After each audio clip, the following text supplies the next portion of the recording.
Welcome everybody to the Women in Innovation, STEM and Research. The event is to talk about the global and regional barriers to increasing women in research, in particular in STEM, innovative institutional interventions that could take place to change the actual status quo, and to raise the issue of the importance of diversity in inclusion in STEM. Today, the event is brought to you by the ENRICH in the USA project, and I briefly introduce all the team of the ENRICH in the USA project before I introduce our fantastic panelists. So I'm Paolo Martinez. I'm connecting from Italy. I am a professional facilitator. I've been doing this for about 25 years, and I also love moderating and working online. With me, there's Mende. Please, Mende, show up. Oh, I can hide myself quickly, Mende. So we have Mende with us, and a junior consultant who's an expert in webinars and research and social research.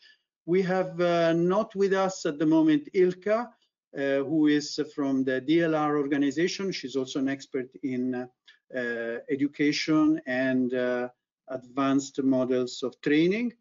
And Claire is with us. Hello, Claire. Claire is the director at Youre. Finally, we have Johanna Füllmann, the team leader at the DLR, the German Aerospace Agency, who will briefly present to you all the objectives of the ENRICH project. Thank you, Joanna. Thank you, Paolo, and good morning and good evening from my side to every one of you as well. And a warm welcome to our wonderful panel guests, Leah, Florence, and Rati. Thank you for joining us. My name is Johanna Füllmann. I'm team leader at DLR Project Management Agency in the Department of European and International Cooperation. I've worked there for 7 years now. I am the coordinator of ENRICH in the USA, and I am based in Cologne, Germany. ENRICH in the USA is part of the larger international initiative, ENRICH, the European Network of Research and Innovation Centers and Hubs. And it started beginning of 2017, so over 3 years ago, with the 3 target countries, USA, China, and Brazil. It is funded by the European Commission through its funding program for research and innovation, Horizon 2020 it's called. And as of beginning 21, the initiative will be expanded, covering also India, Africa, and Latin America. We are offering a variety of networking, connecting events, and services to bring European researchers, startups, companies closer together with the world and to mutually benefit from each other, commercialize research, and to boost innovation overall. So today, ENRICH in the USA is hosting this information session to get powerful insights on the wisdom for women in innovation, STEM, and research. Yeah, by this we are trying to really bring us closer together for collaborating internationally together and achieving wonderful research impact. And I look very much forward to hear from our guests what kind of insights they have to share with us. And now this goes back to Paolo. Thank you very much, Joanna. So the ENRICH project is bridging research and innovation between the US and the EU. And we have really, it's a real honor to have 3 fantastic people who have been working very hard in the research, in the innovation and STEM world. And of course, they would like, this is my understanding, they would like to make sure that the hard road that they had to take will be a bit smoother for other women coming into this sector. So to give tips, to give advice, to mentor, to give suggestions, and also to tell us men what we can do to improve this. So, and we have Leah Shanley, we have Florence Hudson and Rati Tanawala. And we will have the pleasure of having the bios introduced by Claire. Introducing the first presenter, Dr. Leah Shanley. Dr. Leah Shanley is a senior fellow at Nelson Institute of the University of Wisconsin-Madison. Previously, she was a founding co-executive director of the NSF South Big Data Innovation Hub. Leah also served a tour of duty at NASA as a Presidential Innovation Fellow under the Obama administration. Leah currently serves on the advisory board of the European Union's Big Data Value Public-Private Partnership Program and contribute to several transatlantic research collaborations. And our second speaker is Florence Hudson. Florence Hudson is the founder and CEO of FDHint, a consultant firm in advanced technologies and diversity and inclusion, as well as executive director of Northeast Big Data Innovation Hub at Columbia University, and special advisor for the NSF Cybersecurity Center of Excellence at Indiana University. She is a former IBM Vice President and Chief Technology Officer, Internet 2 Senior Vice President and Chief Innovation Officer, and the Aerospace Engineer at Grumman and NASA. To sum up her experience from academia, policy, and industry, I'm quoting her directly here. It's been an amazing ride, and there's still so much more to do. And our final speaker will be Dr. Rati Tanawala. Dr. Rati Tanawala is a fellow at the Women in Public Policy program at Harvard University's Kennedy School. Her area of focus is gender, race, and tech. What can we do so women, particularly women of color, will thrive in their tech careers? Prior to this position, she has spent 39 years in the high-tech industry, the last 17 as a vice president at Bell Labs. She has a PhD in computer science and has held executive positions at AT&T and also at European companies Alcatel and Nokia in software development, consulting, product management, and business management. Throughout her career, Rati has been an active mentor and sponsor to many women and minorities. Okay. So please connect to the code menti.com and use 4753473. The answers are coming in. Thank you for this. It's part of what we say in Italian, il bello della diretta. It's what's nice about being live. You know, you have to be ready for anything. I move on to the next one because this was more of an icebreaker. So what sector are you in? Academia, government, industry, non-profit, other? Here you just quickly choose which one is most relevant, where represents most. Some people are a bit of both, some people are in others. To do this, what you're seeing, you connect with your mobile phone to menti.com and then dial the code 4753473. Thank you for this. So we might have more answers, but let's move to the next one. If you are in research, STEM, and innovation, what is your sector of innovation? Here we have medicine, healthcare, food, agriculture, physics and engineering, energy, electronics, IT, telecommunication, big data, and AI, or other. We have many people in the other field. The other bigger cluster is that of medicine and healthcare. Then we have the food, agriculture, none at the moment, physics and engineering and energy, ex aequo, and IT, telecommunication, and big data. Thank you for helping us to know more about who is in the room. It's also interesting, would be interesting if we have time to know who are the others.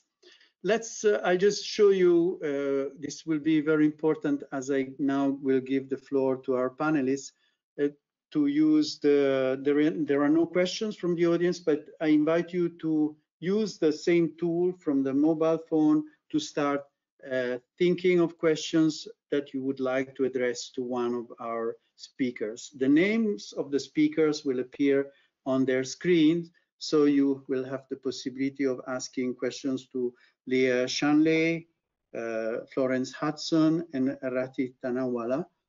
And when you ask a question specifically to one of them, you should add the @ and then the surname, so that we know that we can use that question for the Q&A. So before I move and give now the floor to Claire to introduce our fantastic speakers, and here we could use the drums, you know, the rullo di tamburi. We have a fantastic statement by Justice Ruth Bader Ginsburg. Women belong in all places where decisions are being made. So it's a great opportunity to have 3 fantastic women that belong to the position where decisions are being made. Claire. Great. Thank you, Paulo. As we have run through the bio previously, I'll just quickly mention each speaker's name and their current organization. Dr. Leah Shanley, Senior Fellow at Nelson Institute of the University of Wisconsin-Madison. Leah, the floor is yours.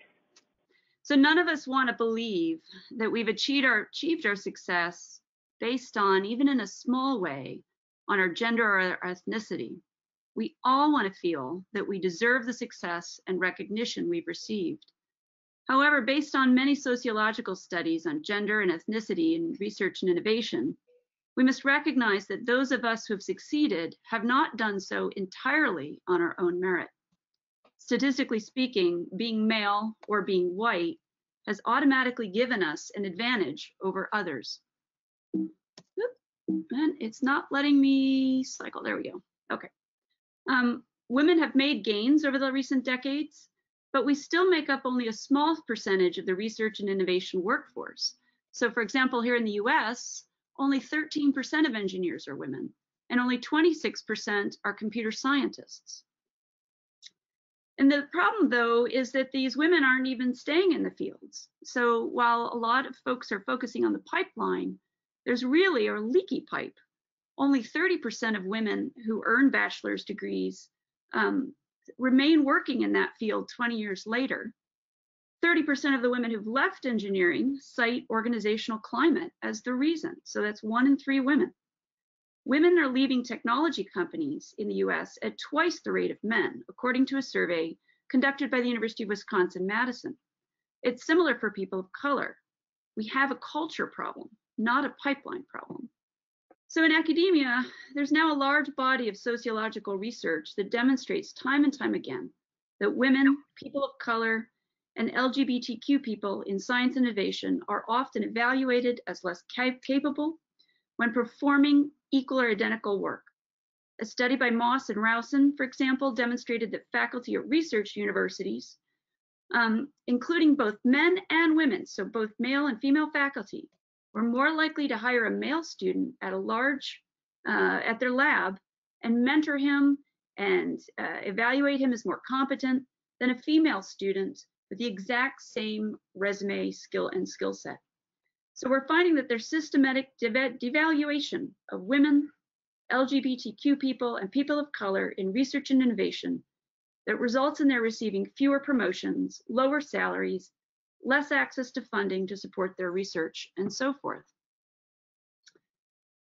So from my own experience, at one university I worked at, the department chair explicitly told senior female scientists that we weren't leaders, and he said that in meetings with our team members. He said that we weren't allowed to make decisions without research projects, regarding the research projects that we were running, unless we had 100% consensus. The same instructions were not given to the male project managers. At another university I worked at, senior female scientists and software engineers were repeatedly told to hand over our ideas and our draft proposals to the white male department chair so that he could submit and present our work as his own to funding agencies like the National Science Foundation and the National Institute of Health. And previously, within the big data hubs even, the one male director was offered up to $45,000 more in annual salary than the other 4 female directors, despite comparable technology backgrounds and years of experience. So, you know, as a white woman in science and tech, I've experienced sexual harassment and I've experienced discrimination for my gender and my age. I've also faced retaliation for standing up for gender and racial equity in the workplace. But at the same time, I'm also in a position of privilege. We all have unconscious bias, and this year has brought renewed reflection regarding my own biases. It's a complicated issue, and at times I find it daunting to discuss, but personally, I'm striving to learn all that I can and to do all that I can. So what can we do? Well, Candace Morgan, who's the head of inclusion and diversity at Pinterest, says that setting diversity goals isn't enough. We need to repeatedly explain to our managers and to our teams why diversity, equity, inclusion matters. We can do things like, well, we can't leave creating a diverse, equitable, inclusive culture to our human resources department. You know, some companies are hiring diversity and inclusion officers and then leaving it all to them to do. It really takes leadership from the top, and it takes commitment from all of us to change a culture. We need to demonstrate to hiring managers that diversity advances our company's goal of building a world-class product or developing a world-class research initiative. We need to provide unconscious bias training programs for new employees. We need to train our managers focused on inclusion leadership. How might managers design more inclusive meetings and provide consistent feedback? One of the things they've found in research is that women often get very vague, unhelpful feedback. And as, in fact, one study showed that in 30% of the male managers, the better a woman excelled, the worse her feedback got. And they thought that was some kind of possible, professional jealousy. So we need to figure out ways in which we can provide more consistent feedback for all people in our departments. There's often a misconception that factoring diversity into hiring automatically lowers the quality of new hires. But Candace Morgan insists that hiring for a diverse candidate pool makes the selection committee more thoughtful and more deliberate about where to look for these candidates. And in fact, we were looking to hire interns for a summer project or summer program. And I instructed the selection committee that diversity of discipline, diversity of demographics, diversity of geographies was an important criteria in our selection. And the male panel said, well, we just want the best candidates. Well, yes, we want the best candidates, and the best candidates are going to be diverse. It actually turned out to be very easy to bring in a very diverse cohort, and they all excelled. Candace also recommends that when hiring for senior roles, we ensure that we have at least one woman and one underrepresented candidate in the final pool. You want to make sure that you are hiring women, people of color, and LGBTQ at all levels. You don't want to have a stigma of only hiring women at the junior level. Overall, an organization's diversity and inclusion efforts need to be intentional, committed, measured, and managed. So where are some other resources? Well, in academia, there's an emergent field called the science of team science. And there's several resources, guides, best practices that you can find, including how to run inclusive departments. What are some of the good practices for research collaborations? So for example, as I mentioned, authorship and credit can be an issue, particularly for women, people of color, and LGBTQ. One recommendation is to have a welcome letter of collaboration. When you join the lab, it lays out for all team members, what are the goals of the research group? What are the roles and responsibilities of the team members and of the leadership? How are the teams supposed to interact? How is authorship and credit going to be apportioned? What's the plan for career development of all members of the team? Plan for mentoring? And where are the institutional and local resources? There also needs to be a leadership plan on the roles and responsibilities of each principal investigator and co-principals investigator. And that can lay bare or make transparent some of these processes and biases. But in addition to thinking about how we're impacted as women, as scientists, as people of color, we also need to think about how others are impacted by the research and innovations we create. Dr. Joy Balwani initiated a systematic investigation after testing her TED speaker photo on facial analysis technology from leading companies. Some companies' algorithms did not detect her face. Others mislabeled her face as male. After analyzing results of more than 1,200 unique faces, Joy and her Gender Shades co-authors uncovered severe gender and skin type bias in gender for classification of the machine learning algorithms. In the worst case, the failure rate on darker females is over 30%. We have what Joy calls a pale male data problem. Existing benchmark data sets overrepresent lighter skinned men in particular, and lighter individuals in general. There's need for inclusive AI testing and demographics accuracy reports. There's a need for transparency. Evaluation needs to be intersectional, like Joy has done here, where you're comparing not just female to male and white to black, you're looking across. And so at the bottom, I've included a link to her project, as well as a great video of her explaining their results. There's several books out there now that you can read about how AI affects diversity, inclusion, and equity. And then there are several organizations, and I know my colleagues on the panel will be talking about them as well, but I want to highlight the Algorithmic Vulnerability Bounty Project, which allows you to report harm and bias in machine learning algorithms. The Black in Computing Action List provides a whole array of steps we can all take to improve diversity and inclusion. There's now a new global network, Earth Data Science Inclusion Network, that is developing best practices and advocating for diversity and inclusion in the earth sciences.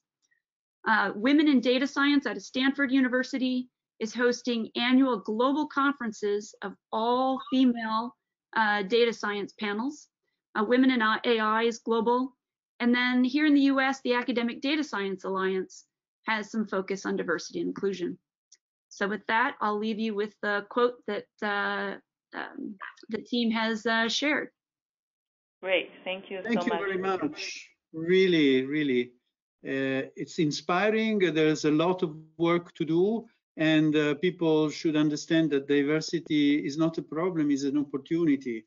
So we should work more to towards making sure that they understand how to be inclusive in their practices. So we will have more time, as we already have some questions coming in to talk about this. So Claire, I let you introduce our fantastic Florence Hudson. Let's start with Florence talk. Florence Hudson, as mentioned, she is the founder and CEO of FDHint, which is a consultant firm in advanced technologies and diversity inclusion. She's also executive director of the Northeast Big Data Innovation Hub at Columbia University. Florence, take us away, please. Thank you so much. And what you'll see today is that we all bring different views of this whole opportunity and challenge, which I think creates a very rich webinar. So as we look at women in innovation, STEM, and research, that's who I am. I identify as this. You know, I've been a chief innovation officer. I've been in STEM for many, many years. You know, someone handed me a radio when I was 5 and I tried to take it apart. And then I've been involved in research quite a lot. I've been working a fair amount with the EU and the Horizon 2020 initiative for next generation internet. And I was actually part of a publication done earlier this year and a webinar in July where we talked about envisioning an inclusive digital society. And the aspiration to have the digital society be fully inclusive, fair, and accessible for all is equally appropriate for the US and the European Union. It will allow better leverage of a country's human resources to develop the future, bring multiple perspectives together to address challenges and opportunities, and harness the latent STEM capabilities that are not identified, not enriched, not nurtured across the population. And while we have made progress, there is more to do. So we can all be part of the solution. This is a quick view of my life on one page with pictures, so it's a little more ingestible and digestible perhaps. So one of the things I talk about in life is that we all have speed bumps. Mine started day one. My mother died when I was born. My father left. I never met him. And my grandparents brought me up. My grandmother was a cafeteria lady and my grandfather was a plumber, and I became a rocket scientist. So they nurtured me to do whatever I wanted to do. Up in the top left here are my brothers and sister, were actually my uncles and my aunt. And then my family. Religion is a very important part of your life. You know, be yourself is one of the things we'll talk about. I have mentors and best friends forever, BFFs as we call them, at least in the US. And these are some of them. The three women here are all women VPs at IBM, and Nick D'Onofrio was an EVP at IBM. He's retired now. And he aimed us at each other so we could help each other as peer mentors. And so peer mentoring is something I want to share as well. I do a lot of mentoring myself. This is one of my mentees now. She is a computer science major at Princeton, my alma mater. Another young man who's married with children now, who I mentored when he was an aerospace and mechanical engineer and a Grumman scholar like I was at Princeton, but many years later. I've met some really incredible people that inspired me, and I think role models are very inspirational. So making people more aware of role models, elevating people to be role models, and having people have the ability to interact with them is just so inspiring. I met US Supreme Court Justice Sonia Sotomayor, Nobel laureate Daniel Kahneman. He wrote a book called Thinking Fast and Slow, which you may have read.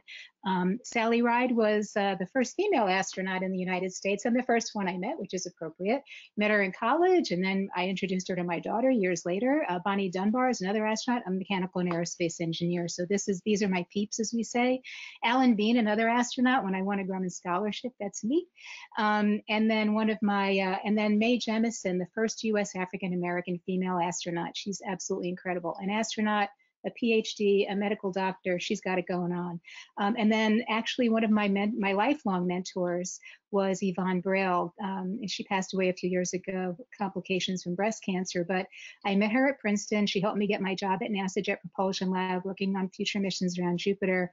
And in her obituary, it said she was the first US female rocket scientist. And as you can see, President Obama gave her a medal as well. Incredibly inspiring people. And when you meet people like this or read about them, you think, oh my gosh, if they can do it, maybe I can do it too. And that's part of how you can be part of the solution.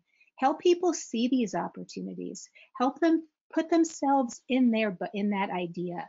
And so we've made a lot of progress in increasing women and minority leadership. There's much more than there used to be in tech and STEM. Hidden figures are less hidden. I don't know if any of you have seen the movie Hidden Figures about the women of NASA. I cry every time I watch it. I'm not a Black woman, but I was a woman of NASA. And I keep thinking, why didn't I know about these women back then? My brother, who's also in aerospace, said, it probably wasn't the right thing for people to know because it wouldn't have been accepted. How sad is that? You know, they safely put people into space and on the moon. And so now they're not hidden anymore, which is wonderful. So we're identifying and celebrating these role models. And these are some of the pictures we reviewed, but they really can inspire people. So I encourage you to do that as much as you can. There are also diversity in tech and STEM organizations that provide role models, mentoring, scholarships, and support. I updated this chart real time because I saw someone say, is the US going to put more money into women in tech? So a lot of these organizations do provide scholarships. I was on the board of directors and board of trustees for the Society of Women Engineers. We give out a lot of scholarships in SWE. There's the Grace Hopper Celebration for Women in Computing. In the US, we have NSBE, the National Society of Black Engineers. I think they have some international participation, and the Society of Hispanic Professional Engineers. And I work across all of these organizations trying to bring everybody together. There's also an organization called INWIS, the International Network of Women in Engineering and Sciences, and they launched their European focus in 2015. And so there are some member country organizations as listed here, and these charts can be made available as you see fit. I also mentioned that I did a webinar in July, and there's also a paper associated with it called Empowering Women in Tech, which you can get to by going to my website, fdhint.com/writing. And then here's the actual source from the NGI Think Nexus team that I work with under the Horizon 2020 initiative in the European Union. So what have I learned from all this? So what are my personal learnings? Well, I have some critical success factors for work life and leadership. The first one is plan your life to achieve your purpose. Don't wait for everyone else to tell you what to do. You figure out your goals, your reality, and then figure out how to get to your goals. Believe in yourself, especially when others don't believe in you. This is the critical time. I worked for someone one time who was trying to crater my career, and I basically fell in a puddle, at home, like, crying. My daughter said, if everyone else is on your side, why are you on his side? I was like, whoa, what a good question. So I'm like, out of the mouths of babes. So believe in yourself, especially when others don't believe in you. And to do that, build your support network, your mentors, network with people, your personal cheerleaders, the people who will say, you are so great. Remember that scholarship? Remember that job?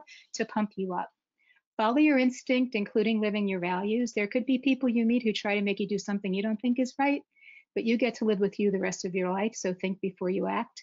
And then build your skills on an ongoing basis, your collaboration skills, which is teamwork and team building. I always say when you're going somewhere new, build an ark like Noah. Everyone in the boat, and then you lead the boat, but everyone in the boat together. Develop your leadership skills, team leadership and community leadership, your communication skills, express your ideas, speak on webinars, speak in meetups, written and online skills.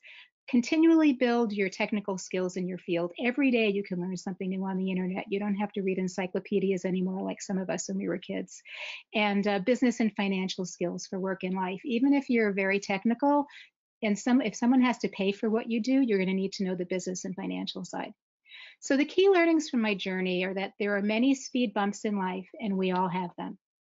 Keep rolling over them until you get where you're going. People you expect to support you are not always on your side. I had a teacher in high school. I vividly remember where it was because it was so shocking to me. It was in high school. We were on the steps. I won a Grumman scholarship to be an aerospace engineer.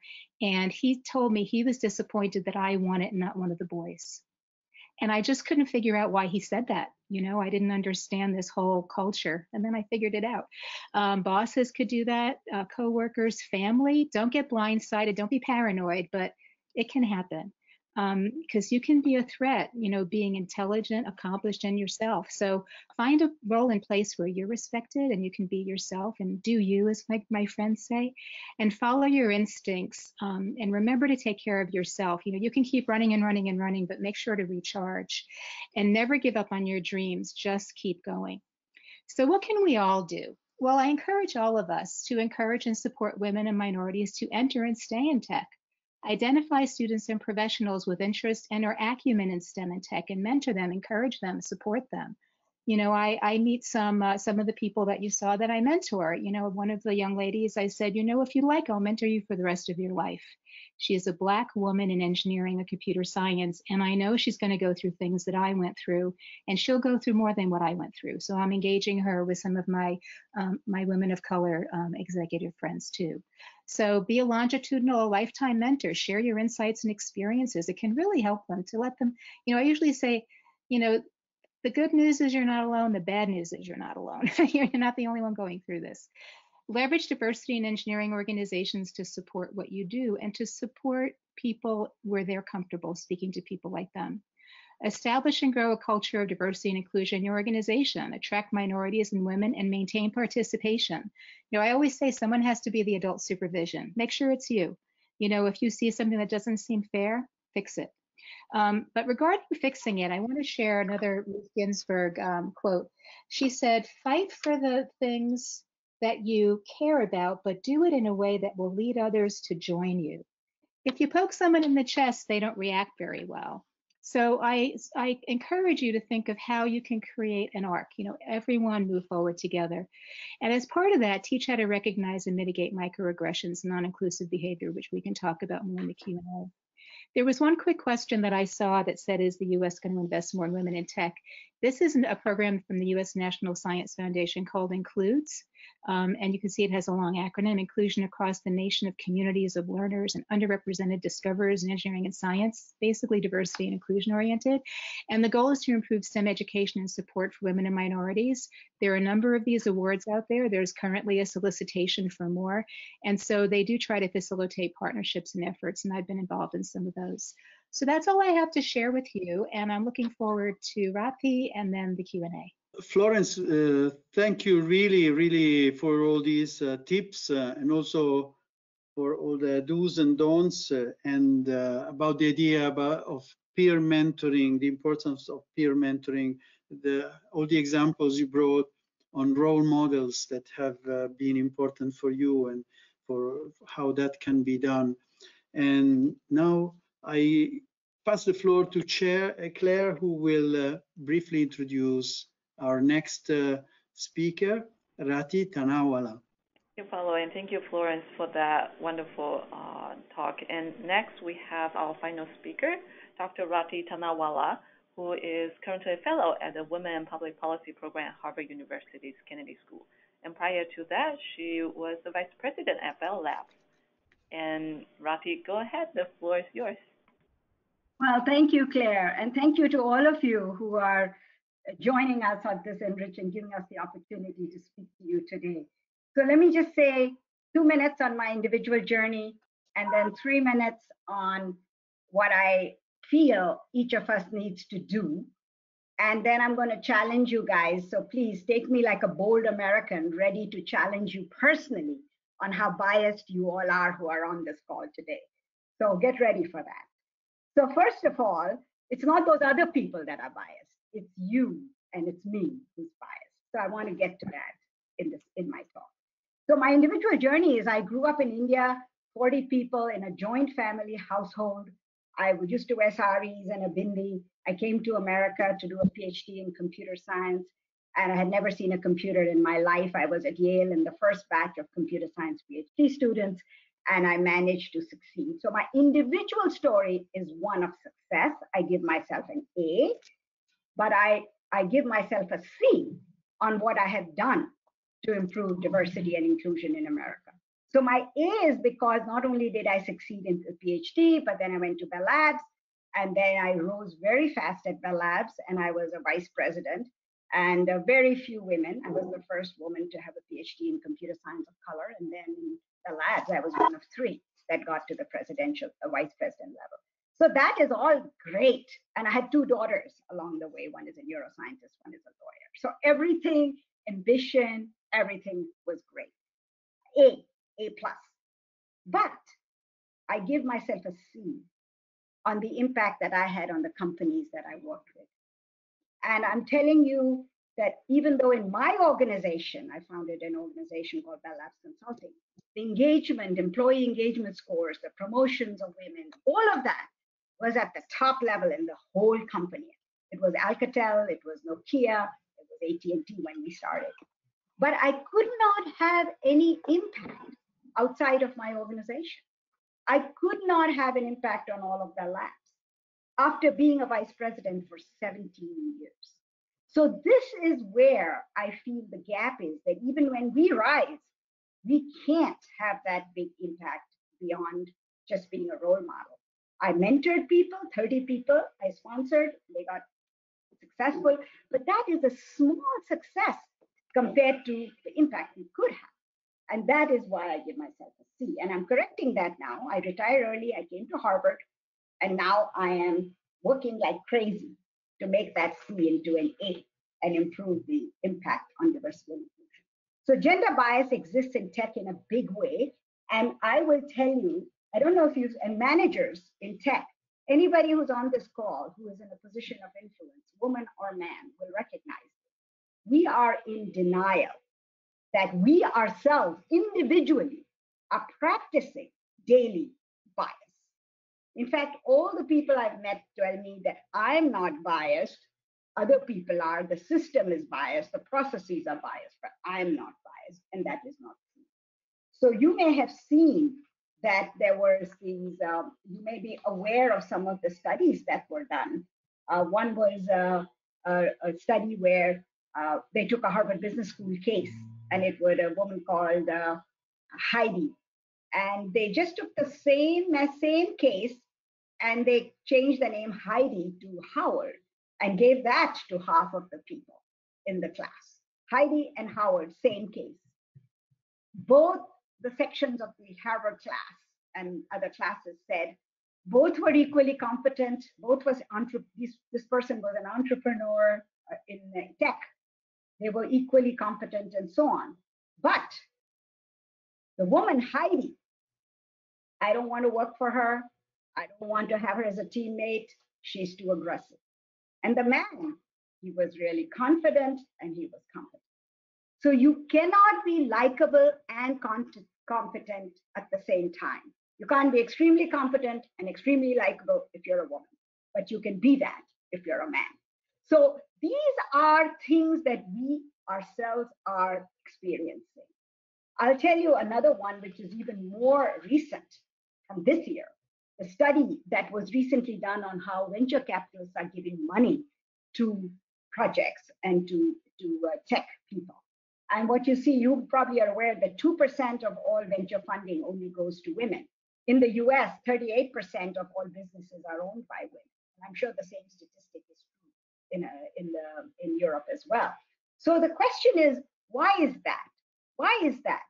And so one of the research things that is mind-boggling, and that's why I want to share it with you, is that they videotaped and taped the questions that the women entrepreneurs, when they went up for VC funding, were being asked, and their answers, and how and what the men and women differences in the questions they were asked and how they answered. And it's mind-boggling. You know what the answer is? The men were asked different questions than the women. The men were asked positive questions, promotion questions, like how do you want to acquire customers? Or what major milestones are you targeting this year? They are positive promotion questions. And you know what the women were asked?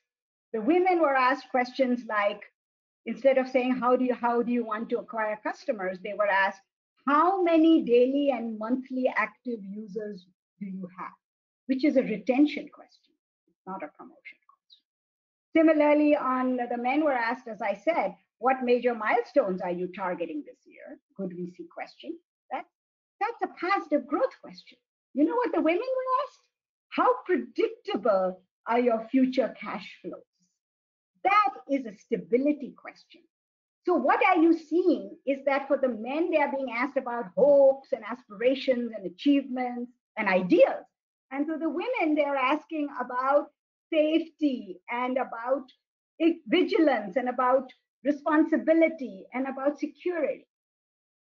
And then the studies show that 7 times the people who get asked promotion questions get VC funding versus the people who get asked the safety type question.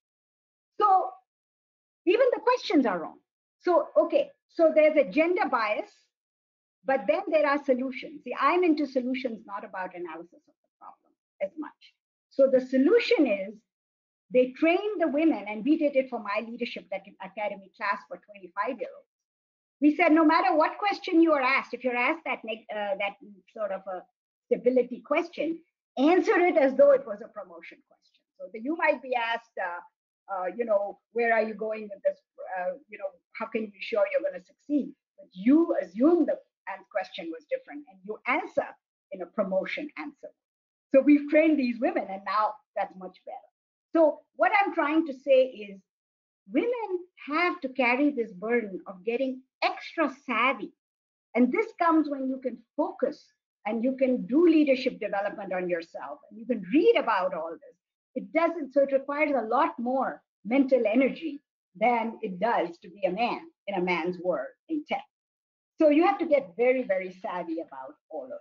So I want you to realize that this is happening, and the key finding is that it's both men VCs and women VCs, men managers and women managers. Both of them are doing this to junior women. It is not just the men doing it. But the weight of the solution, I think, is on the men here, because more of you are in power than women. So I would put the weight on the men to do this and tell people about it and get them to start moving in this direction. So the last thing I would like to do now is to tell you what we should do, what men and women should do. So for the men, I'm going to say, give the women the benefit of the doubt. If you're in a position of influence, you're selecting a team, let's say, to go to the United States after the pandemic is over. And you're saying, I want to go to the United States and I want to do a partnership project with some university. When you're getting ready to select that, do not do it as though, hey, assume that you are a fair person, so you're going to select the right people. No. Ask, get ready for it. Ask all your colleagues to recommend 3 people, not one. If you ask for one person, you're going to get somebody who looks like themselves. So if you're a man, mostly men will recommend, and they'll recommend men. But if you ask for 3, you will get a mix of men and women. Then the second step is when you do the selection. You may find that you say, hey, this woman is not really ready yet. She's not ready yet. Next year we will take her. This year we don't want to take her. Stop yourself when that happens. That's your bias. Because sometimes you say, I want to pick her. I'm going to give her the benefit of the doubt, and I'm going to train her if she needs to be trained. Now, she's not being trained in a way because you're going to fix her. It's not about fixing the women. It's because the playing field is tilted.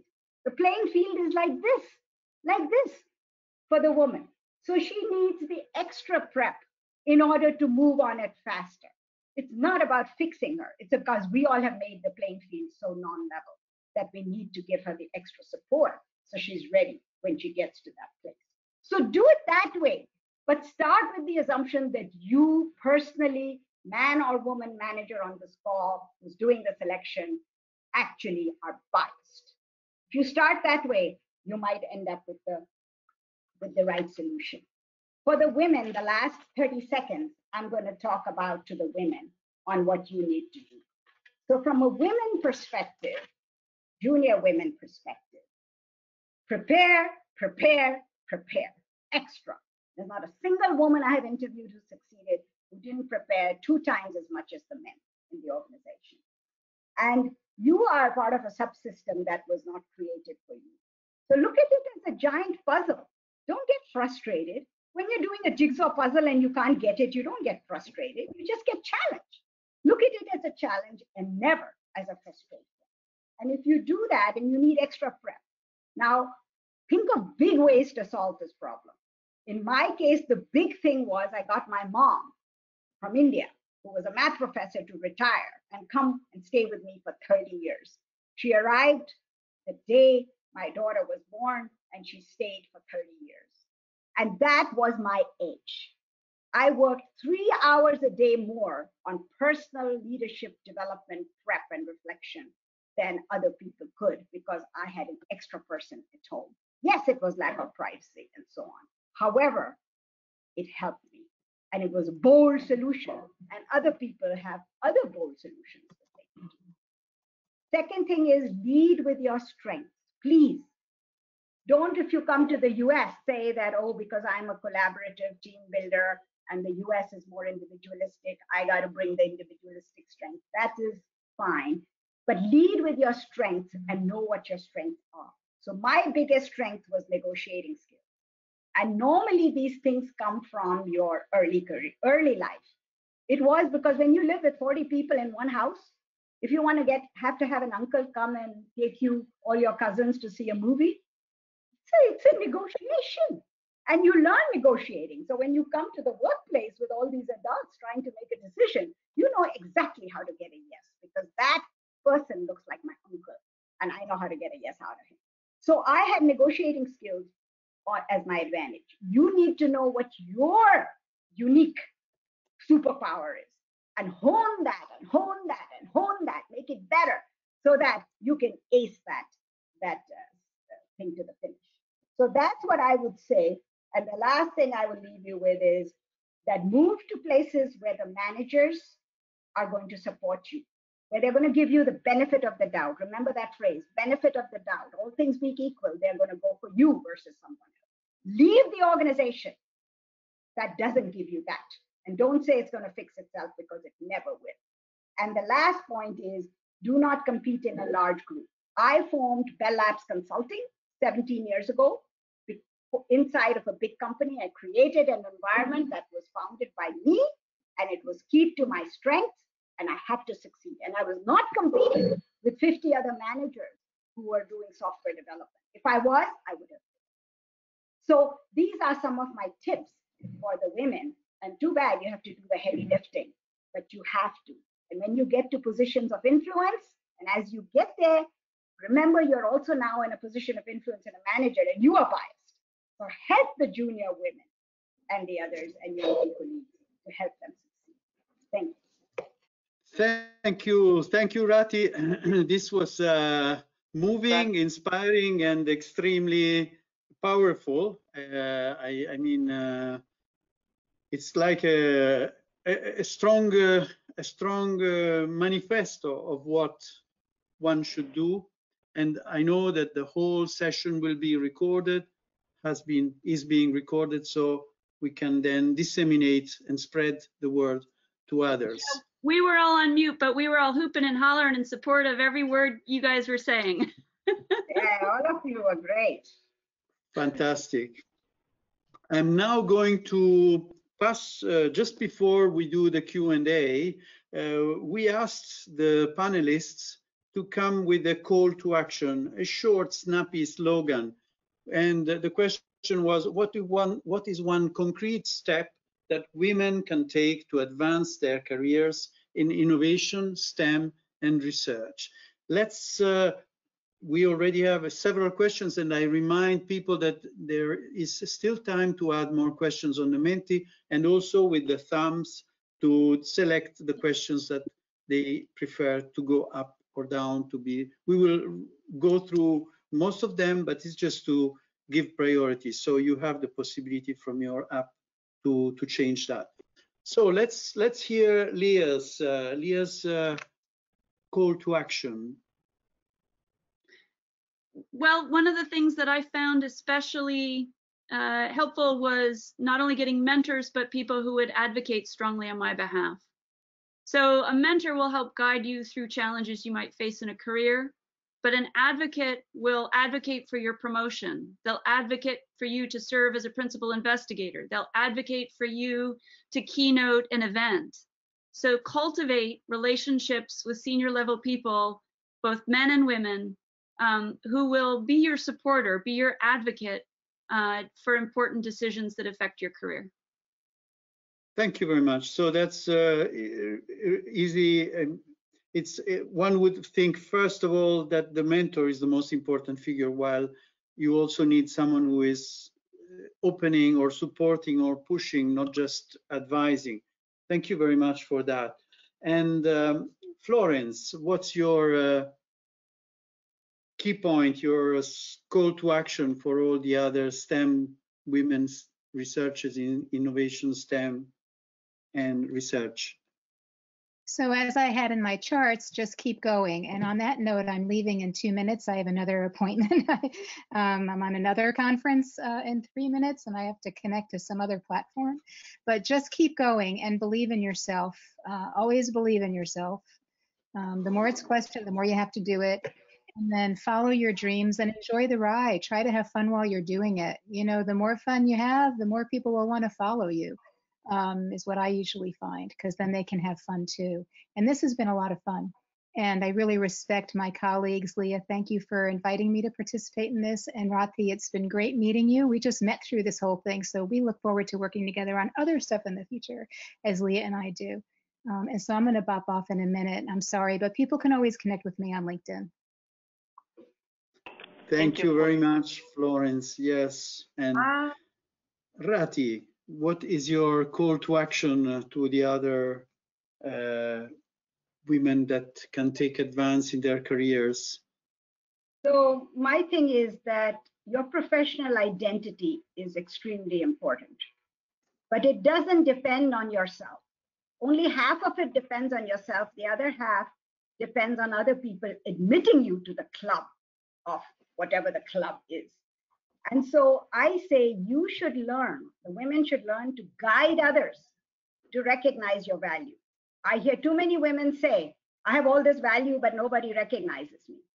I tell you, the playing field is not level. I agree. But don't leave it up. Don't be bitter about it. Learn how to guide others to recognize your value. Because if you want to have impact, you cannot just create outstanding contributions. You have to have the others welcoming you to the club, not just barely accepting you in the club, welcoming you with open doors.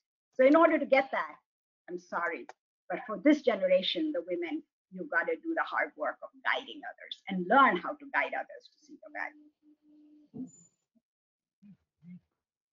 Thank you. Thank you very much for all these. So advocate, keep going, that the professional identity depends on you, but also on other people. So working on the balance between these three aspects. Are you ready for the questions that will come up from the participants? I can also tell you that I'm getting some text messages. Can we have them in Italy? Can we have them in our seminars? Please, please, please. So I'm getting some cheerleaders from Italy about your seminars. Yes, thank you very much for that. Let's look at the questions. So first, the one that got most thumbs up was, what's the best way to find and connect with a mentor? So who would like, Claire, do you want to, I would say as that's we here don't have a from Leah. name. If Leah, you can mention, because Sure, I'll jump in for that. So give an example from when I was a graduate student. I was reading the work of Joanne Irene Gabrinowitz, who is an internationally recognized legal scholar in remote sensing international space law. I was so enamored with her work that I, got my courage up and emailed her and asked to have a call. And that began I think it's been 25 years now of connecting with her over the years. She's guided me. She's served on, review committees and so forth for me. It's been tremendous. Another mentor was of mine. I met at a meeting just briefly, and I asked her to coffee. So it was, intimidating for me to ask someone of her stature. And she agreed to go for coffee. So I just asked for, 30 minutes, something brief. But again, we found a connection. I asked her if she would mind if I connected with her again, and a few months later, 6 months later, I connected with her again. So be persistent. Don't ask for a lot of time up front until you feel that there's a connection and mutual benefit.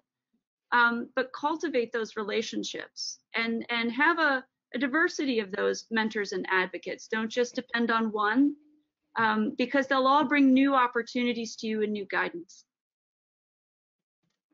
Thank you very much. And Rati, you mentioned your mama as an important mentor, being a math teacher. And just, do you have others that you would like to remind? Well, just a second. Each of you need to have your personal board of advisors. Yep. Personal board of directors, just like you're a company and you have a personal board of directors. One is a financial person, one is a lawyer. Doesn't matter. They each would, just like Leah said, they'll give you different advice at different times. But one is a listener, one is a cheerleader, one is knows about certain aspects of technology. One is so bold, they'll tell you you're full of nonsense. You are just crying for no reason. Come on, pick yourself up and go. And they will tell. So they are all different. So cultivate your board of advisors, your personal board of advisors. And they can change over time. You can have different people at different stages in your life. And just do it, because you're a company. You're not a person. Yeah, So Rati, when you talked about your mother, my father has been my executive coach. My mother was too.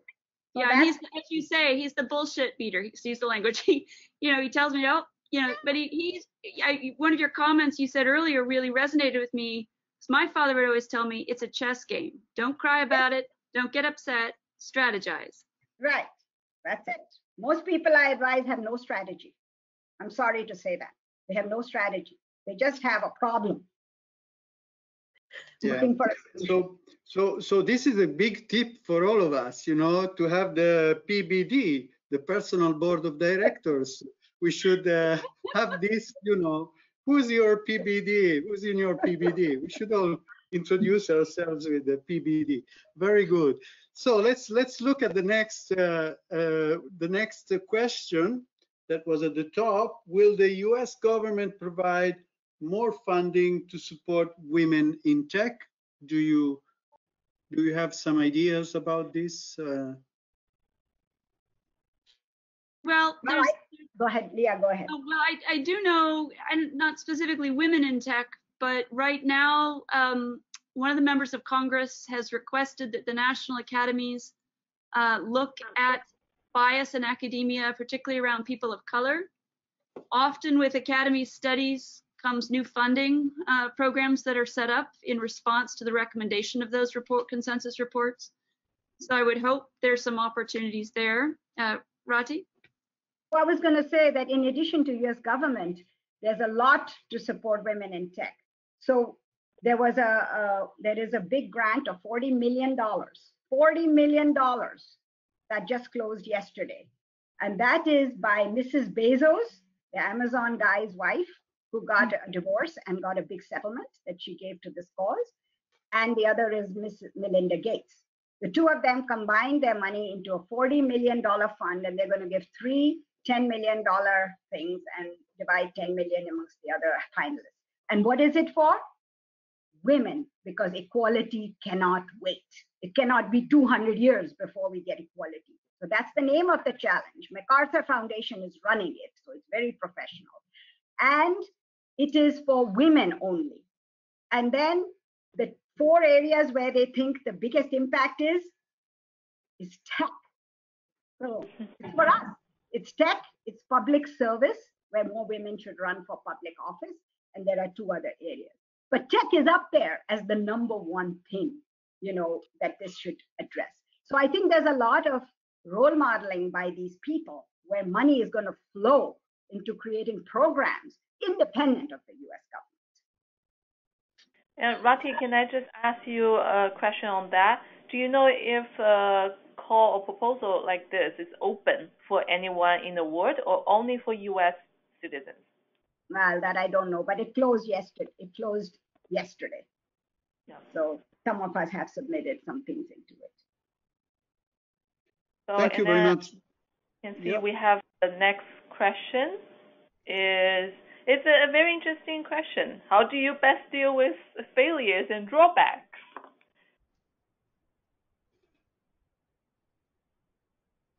We cannot talk about the personal board of directors because we mentioned that in the first question, and also about strategizing.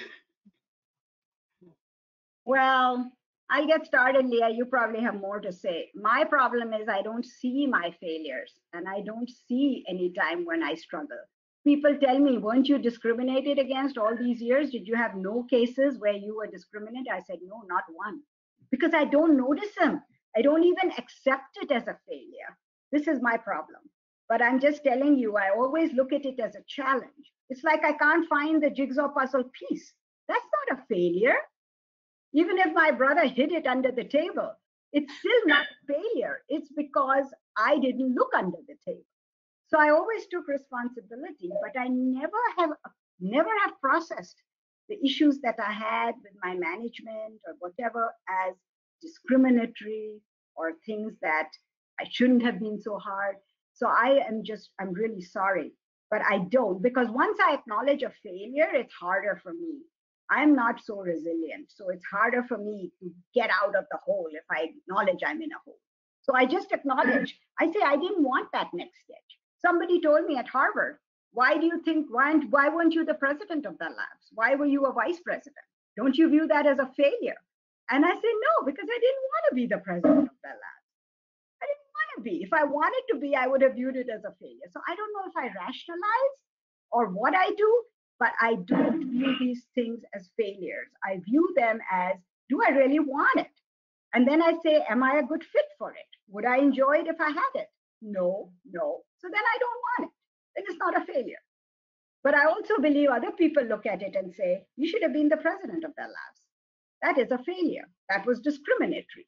But I don't view it that way. So I don't know what to say about this, but Leah, maybe you have more insight. So I'd change the word from failure to setback, right? So we've all experienced setbacks in our lives. COVID was a big setback for all of us. But I'm trying to think I didn't maybe approach it this way when I was younger, but now I look at as if one door closes, another opens. And I have found that while an opportunity I may have enjoyed didn't become available to me, or I didn't do what was necessary to achieve it, I use some time for self-reflection and then find other opportunities that I have found I may even enjoy more or get even more excited about. So I would say learn resilience skills because you'll need them as you proceed, but try to view things positively. Say, understand, have some reflection, but look at things positively and what you can achieve beyond that one setback. Alia, let me just add one thing to what you said, if you don't mind, about looking for the silver lining in every cloud. So basically, this pandemic was a real problem, right? Because I'm trying to do a leadership academy for women in tech, and here's this pandemic. I can tell you the pandemic was an advantage for me. Because you know what happened? Summer internships for young students in tech got canceled all over the United States. So everybody started calling, our internships are canceled, what do we do? So we did. I got together with Harvard Kennedy School and with University of Massachusetts, and we organized a summer 6-week internship program on leadership development of women of color. And guess what? We got so many applications and we actually did that. And we got this, and it only happened, the partnership between 2 universities and me only happened because of the pandemic. It would not have happened otherwise. And now we have applied to this $40 million grants, 3 of them at $10 million, to take this national. How would this have happened if the pandemic didn't happen? So your point, Leah, that anytime there's a setback, what you think is a setback, there is an opportunity in there. Why don't you just say that because it's a pandemic, where is the opportunity? And go for it. And that is the way to turn the setback into a silver lining, the cloud into having a silver lining. And I think to your point on that, here we have an opportunity, everything's gone virtual. I've been able to participate in more European workshops, discussions, and conferences in the last 6 months than I would have had I had to come up with a budget to travel. Absolutely. So there's all this. Always look at the glass as half full, not half empty. So thank you. I mean, what's emerging here from this question is actually it's always a challenge when you have a failure or a drawback. And you are also seeing this as an opportunity, something that can be triggering your mind, how can I be creative about sorting this problem? And our minds as human beings are always triggered when there is a challenge, and especially when you are a researcher. That's really, you really go, boom, it's fantastic. Let's have another one. Okay, so the next question is giving another international perspective. It's there is a lack of presence of women in STEM field all over the world. However, are there any plans to encourage women in the Middle East to help be part of the STEM field more? Maybe this connects to your example before, Rati, of women leadership. Leah, go ahead. I'm afraid I don't have experience in the Middle East and limited in Southeast Asia, but those are very important questions to be asking. Claire, given that you guys will be continuing next iteration of ENRICH, are there opportunities there? I do believe so. Joanna, I want to talk about Enriching Africa. As we mentioned earlier, ENRICH project will be renewed from 2021 for 3 more years, and there will be 3 new programs. Joanna, I want to talk a little bit about Enrich Africa. There's not so much openly available on Enrich Africa yet, because it's going to start only beginning of 2021. But we are trying already to get in touch with all of the new ENRICH project coordinators and to build a real community of the ENRICH initiative, so all over the world. So I'm pretty confident that there will be opportunities coming up as well. So keep following the ENRICH network, and you will receive some updates and opportunities upcoming. Just before we wrap this up, I do have one final question to both Leah and Rati. That can both of you talk a little bit more about women leadership style? How does somebody find and emphasize my own strengths? What kind of leadership style you think that women should pursue that, as Rati mentioned, it's likable and powerful? That's the $1 million question. Rati, I'll leave that one to you. Go ahead. So anyway, my view is I'm a totally different person when I'm at work, then I'm at home, then I'm with my friends, then I'm somewhere else. Everywhere I'm authentic, me, and I'm also adaptable. A lot of women have a problem with this when I start with them, because they say, should I be authentic or should I be adaptable? As though there's a real me and there's a work me that I have to create, and it'll create stress between the two. No, when you're at home, you're a different person than you're at work. So you're multiple yous already. When you're with your friends, you are a third you. So this is not about that when I'm at work, I have to create another me, and that's going to create a stress with my real personality. It has nothing about personality. It has to do with having all of the arrows in your quiver, as I say, and you pull out the right one for the right situation. And the more things you have, the more types of things you're going to be able to deal with. And so I fully believe that it is not a fight between do I want style 1 or do I want style 2 or do I want style 3? You have a list of styles, and depending on the situation, you pull out the right style and you deal with the situation.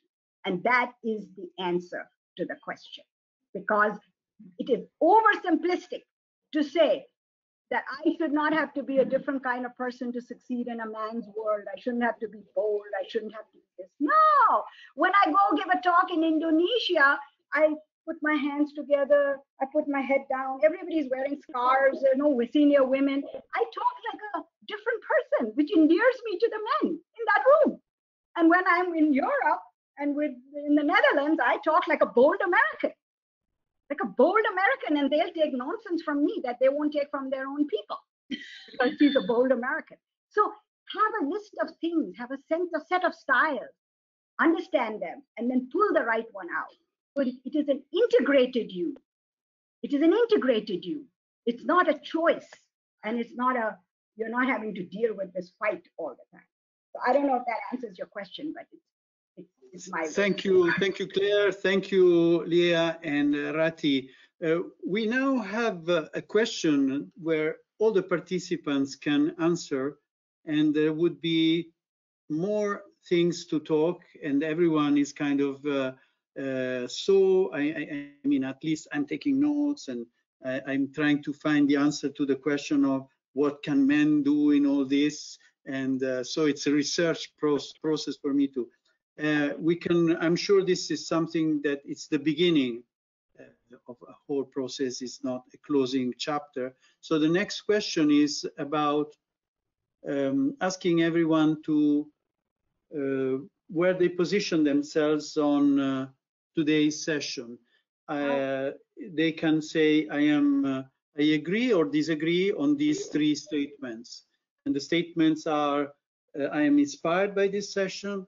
I have a clearer understanding of this issue, of the issues on women in innovation, STEM, and research, and I have a better understanding of what to do next. So I invite all participants to send their answers, and as you see, the answers change depending on people's votes as they come in. So it's just a kind of short assessment of all the work. I personally am extremely happy, and it was great to be with you all.